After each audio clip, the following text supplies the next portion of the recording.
আমি আল্লাহর।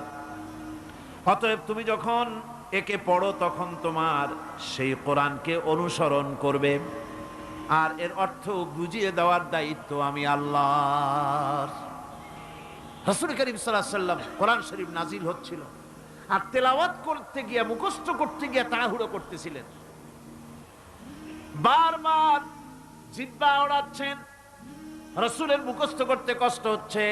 এই দৃশ্য আল্লাহ রাব্বুল আলামিনের বরদাস্ত হলো না। রব্বুল আলামিন তার হাবিবকে শোনালেন, লা তুহাররিক বিহি লিসানাকা লিতাজালা বিহি। নবী হে, কোরআনে কারীম মুখস্থ করার জন্য জিহ্বা এত নাড়াচাড়া করার কোনো দরকার নাই, এত পেরেশান হওয়ার কোনো প্রয়োজন নাই।